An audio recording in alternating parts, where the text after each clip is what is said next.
Hello, everyone. Welcome back. Drama Town, USA. Drama Town something. Drama Town Web3. Hey, there's a new button here. Yeah. See, like there's a video thing here. Pretty neat. And also a pause button just in case I need to. That's how you make a lot of money on the metaverse. So that's it. Yeah, no, I'm kidding, but it's kind of neat. Yeah, they updating the trading view system here.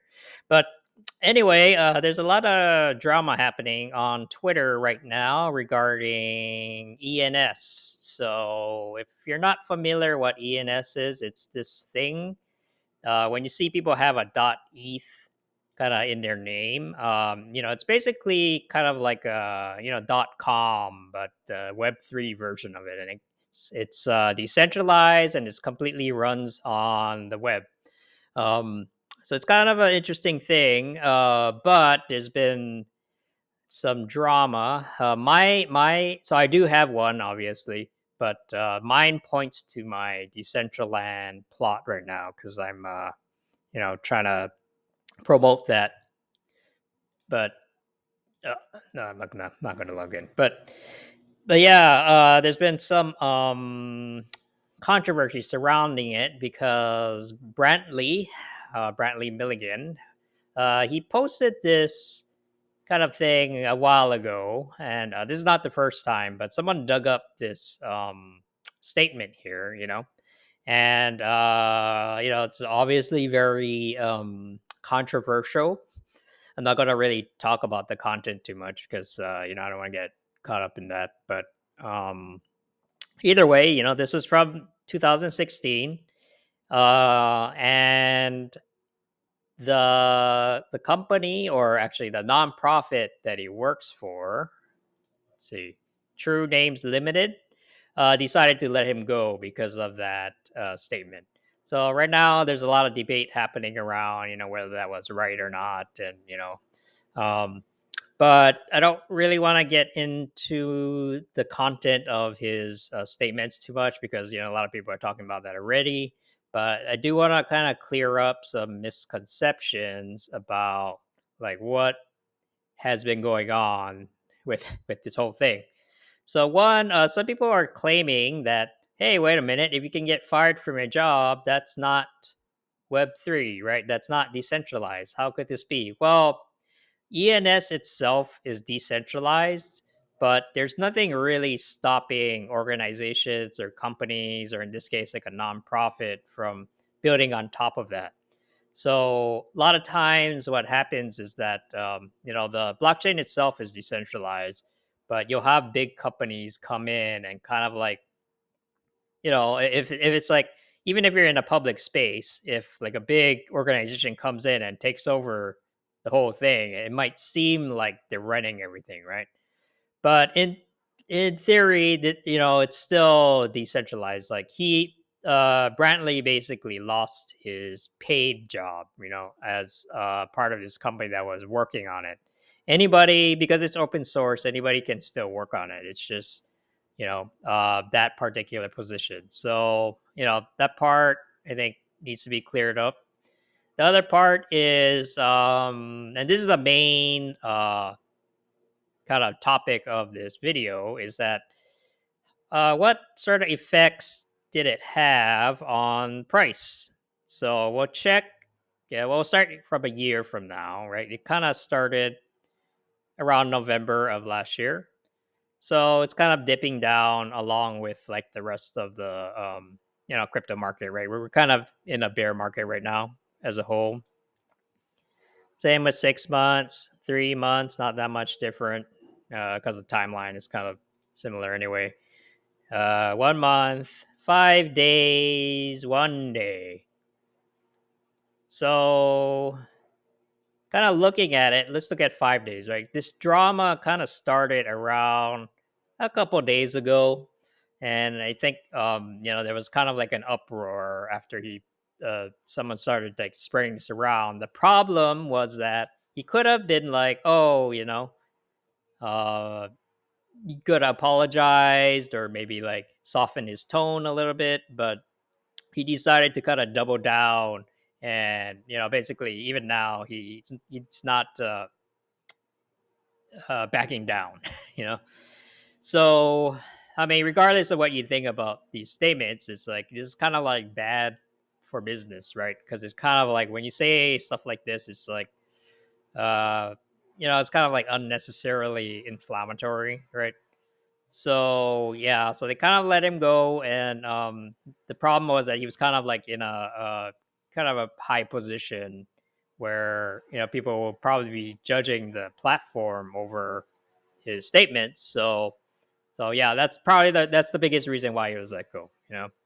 And a lot of people on Twitter right now is kind of like talking like debating whether or not that was the right thing to do. Is this like is it a censorship, or is it like was it correct, was a nonprofit correct in doing so? But like I said, I don't want to get involved. But what sort of effect did it have on the price? Pretty much none at all.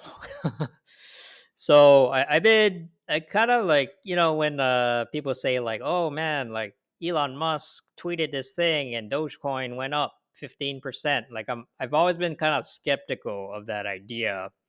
And if you just kind of look online regarding this issue right now, right? Brantley, there's some people who are like defending him, some people who are attacking him, of course. There's been like 70 tweets in the last hour. That's quite a bit, right? So it's all over social media, and he has a decent amount of followers, like 54K, but has it had any impact on the price? I am not seeing it at all. In fact, it's kind of going up. Like the 1 day chart, right? Kind of the news broke around like 12 hours ago. I don't know. Let's see, 22. So kind of around here. And then I've been seeing lots of tweets, people saying like, oh, I'm going to sell my ENS now. It's not, well, they give different reasons, right? One, they don't believe in it in the project anymore. Two, some people are like, well, if someone can be censored, I'm going to sell all my ENS because I don't trust it anymore, right? There's like two different reasons. But the weird thing is that the price actually shot up, not down.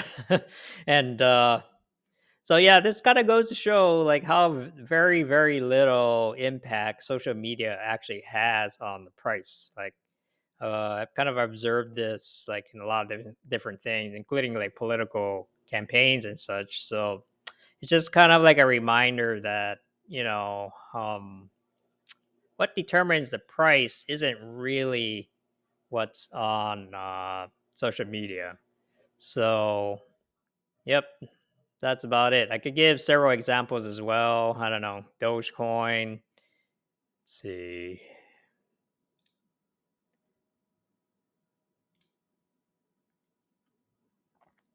Let's look at a 1 year chart.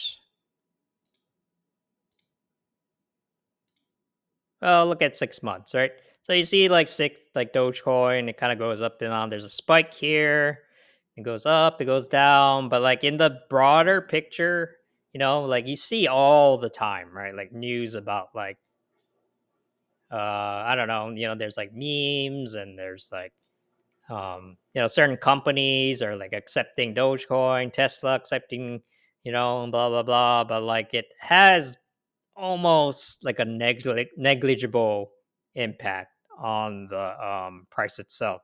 Kind of like, maybe it does have a small effect, but like compared to like people just buying and selling for other reasons, there's not really a good way to predict it. So I just want to kind of put this video out there because, especially online, it's very, very easy to get caught up in like, internet hype. But as far as in my experience, it's like not really worth paying attention to if like, the goal is to like make money. So maybe the interesting thing is though, Web3 itself may change that, because right now we're sort of in a transition where like everything you do online is free, right? That's kind of the main reason why it has very little economic impact. But if Web3 and like NFTs and crypto based like platforms start getting rolling, that might change. You might see a more direct connection between what's talked about in social media versus how the impact it has on the price. So, yep, that's about it. So, yeah, don't believe in the hype. That's what I always say. Um, but yeah, I'm hoping because I'm like connected to this domain name system right now. I hope this resolves pretty soon and can get back to work.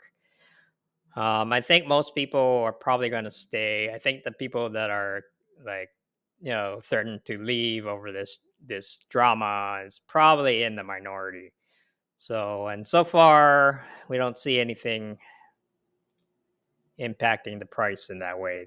In fact, yeah, it's just like kind of following the general crypto trends as a whole. Okay, so thanks a lot for watching and see you in the next video.